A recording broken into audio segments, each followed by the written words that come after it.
트럼프 대통령 취임 1주년을 지나면서 양쪽으로 갈라지는 여론에 시끌시끌했습니다. 취임 1주년을 맞은 트럼프 대통령, 미국의 기독교계는 어떤 평가를 내놓았는지 관련 소식 들어봅니다. 미국의 주성철 목사님 전화 연결되어 있습니다. 종교의 자유보장에서부터 예루살렘 수도 선언까지 트럼프 대통령은 미국의 보수 기독교계에 많은 기대를 안겨준 것도 사실인데요. 트럼프 취임 1주년, 미국 기독교계의 전반적인 평가는 어떻습니까, 목사님? 취임 1주년 미국 교회에서 평가하는 트럼프는 매우 긍정적입니다. 특히 빌리 그레이엄 목사의 아들인 프랭크 그레이엄 목사는 미국의 복음주의 리더십은 트럼프 행정부를 적극 지원하고 있습니다. 그것은 트럼프 행정부는 그동안 잃었던 신앙인 존재 가치를 회복시켰다고 봅니다. 예를 들면 그 누구도 예수님이란 말을 하지 못했는데 트럼프는 과감하게 예수님에 대한 언급을 회의석상이나 뉴스 브리핑에서도 자신 있게 이야기했고, 특히 백악관에서 잃어버렸던 크리스마스나 거듭난 인생 등등 복음주의에 관련된 용어로부터 부끄럼 없이 사용되고 있습니다. 트럼프는 정직한 사람이고 특히 미국의 종교 자유에 대하여 염려하고 있고, 미국뿐만 아니라 전 세계의 종교 자유에 대하여 깊은 관심을 가지고 있습니다. 네네, 그렇군요. 그런가 하면 또 반대로 비판도 나오고 있는데요. 그 비판의 주된 내용은 어떤 겁니까? 트럼프 대통령은 그의 임기가 시작하는 첫날부터 좌파 세력의 공격을 받았습니다.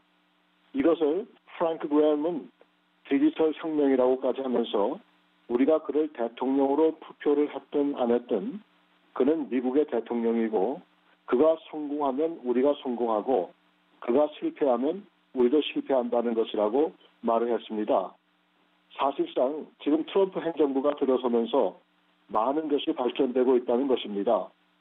아이시스는 이제 거의 멸망 상태이고, 뉴욕 증시는 루즈벨트 대통령 이후 처음으로 가장 높은 수치를 만들었고 실업률도 많이 내려간 상태입니다.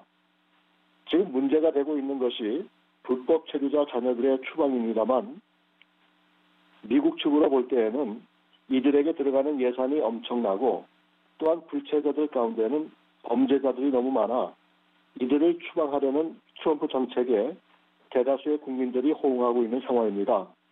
네, 그렇군요. 대체로 긍정적인 그런 분위기인 것 같은데요. 이런 분위기는 올 한 해 지속될 것 같은데 어떻습니까?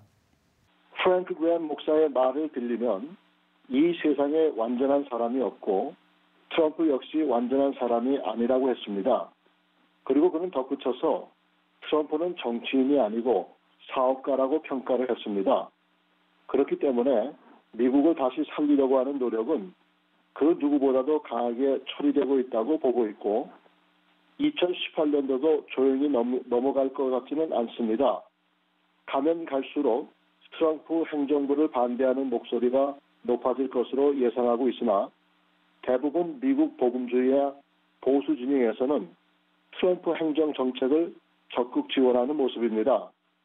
여러 가지 어려운 가운데 미국이 보다 건강하고 하나님의 뜻을 세우는 국가가 되도록 대통령과 강요들을 위해서 기도 부탁드립니다.